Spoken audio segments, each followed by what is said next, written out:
नमस्कार विद्यार्थी मित्रांनो, आपण अंकगणिती श्रेणी हा घटक पाहत आहोत। तर त्यातीलच हा सराव संच 3.2 मधील हे आपण उदाहरण पाहू। तर बघा, खालील अंकगणिती श्रेणीचे 19वे पद काढा। तर कोणती अंकगणिती श्रेणी दिले? 7, 13, 19, 25 ही काय दिलेली आहे? अंकगणिती श्रेणी दिले। चला तर मग आपण प्रथम मांडून घेऊया। इथे दिलेली अंकगणिती श्रेणी, सुरुवातीला काय मांडायचं? दिलेली अंकगणिती श्रेणी।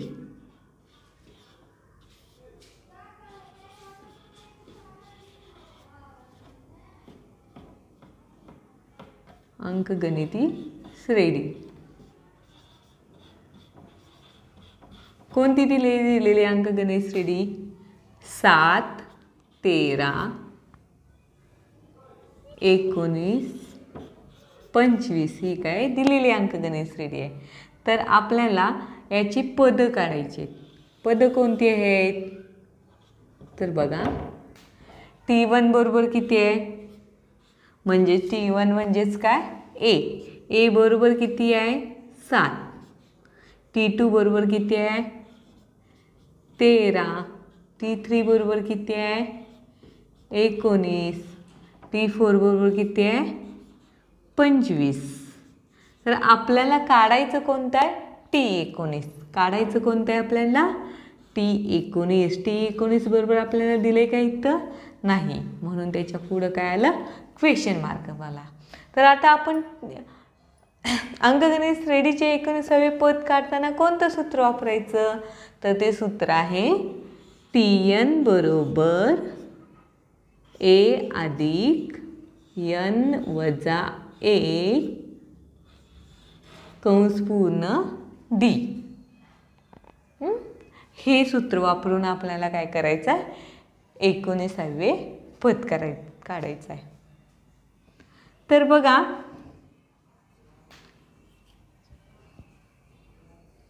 Tn बरोबर A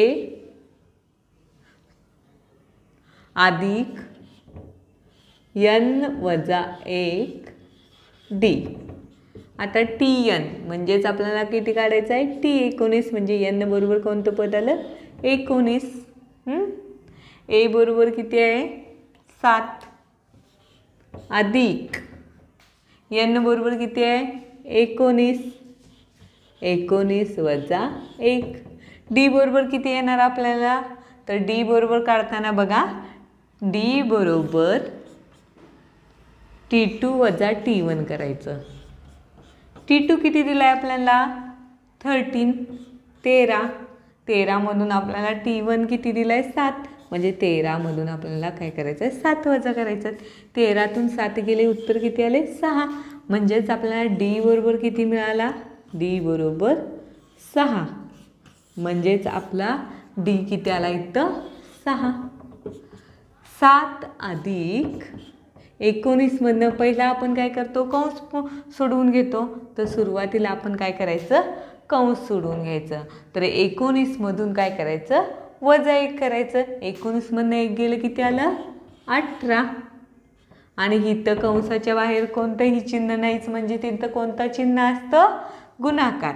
म्हणजेच 18 गुणिले 6। मग आपल्याला काय करायचं? सुरुवातीला आता गुणाकार करून घ्यायचा। 18 गुणिले 6 बरोबर किती येते? मी इथं साईडला करते। 18 गुणिले 6 किती येते बघा? 18 गुणिले 6 8 संख 48। 8 संख 48। 6 एके 6, 6 आणि 4 10। म्हणजे किती आला? 18 संख 108। म्हणजे 7 अधिक 108। आता 108 अधिक 7 किती झालं? 7 अधिक 8 15। 1 गेला हातच्याला, 1 म्हणजे 115। किती आलं? 115। म्हणून T19 बरोबर किती आलं? 115। आपल्याला किती उत्तर मिळालं? 115। T19 बरोबर किती आलं? 115। चला तर आपण दुसरं उदाहरण पाहू. तर दुसरं उदाहरण काय दिले की खालील अंकगणिती श्रेणीचे 24वे पद काढा. अंकगणिती श्रेणी कोणती आहे तर 12, 16, 20, 24. तर आपण येथे प्रथम काय करू त्याची पद मांडून घेऊ. पद कोणते आहेत तर T1 बरोबर किती आहे म्हणजेच ए बरोबर किती आहे 12, T2 बरोबर किती आहे 16, T2 बरोबर किती आहे 16, T3 बरोबर किती आहे 20, T4 बरोबर किती आहे 24, T4 बरोबर किती आहे 24. आता आपल्याला पद कितवं काढायचं आहे 24. म्हणून आपलं n बरोबर किती आलं 24. म्हणजे T24 आपल्याला 24 काय करायचं आहे आपल्याला काढायचं आहे. म्हणून त्याच्यासमोर काय आलं क्वेश्चन मार्क. आपण सूत्र कोणतं वापरणार आहे पहिला आपण D काढून घेऊ. काय करू आपण D काढून घेऊ. D काढण्याचं सूत्र काय T2 वजा T1. D बरोबर T2 वजा T1. T2 किती दिला आहे आपल्याला 16, 16 वजा 12, 16तनं 12 गेले उत्तर किती आलं 4. म्हणजे D बरोबर किती आला 4. म्हणून D बरोबर किती आला 4. तर आपल्याला T24 काढायचं आहे. तर त्याचं सूत्र काय आहे बघा Tn बरोबर A अधिक n वजा 1 D. Tn म्हणजेच आपल्याला काय करायचं आहे T24 काढायचं आहे. T24 बरोबर A अधिक म्हणजे A किती दिला आहे आपल्याला 12. म्हणजे सूत्रामध्ये या किमती घालू. n किती दिला आहे आपल्याला 24, 24 वजा 1. D किती दिला आहे आपल्याला 4. तर बघा 12 अधिक प्रथम आपण काय करू कंस सोडवून घेऊ. 24मधून 1 गेलं किती आलं 23. कंसाच्या बाहेर कोणतंही चिन्ह नाही म्हणजे तिथं काय आहे गुणाकार आहे. 23 गुणिले 4. मग त्यानंतर बाडोबास पद्धतीनुसार आपण काय करतो प्रथम कंस सोडवतो.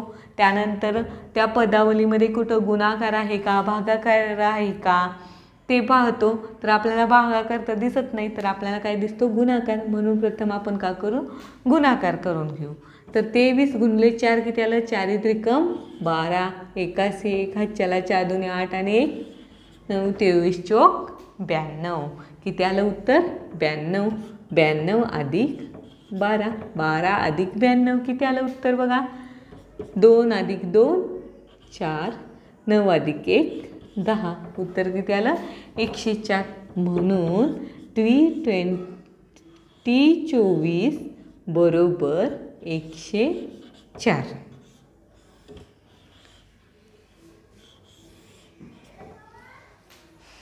चला तर आपलं इथं हे गणित संपलेलं आहे.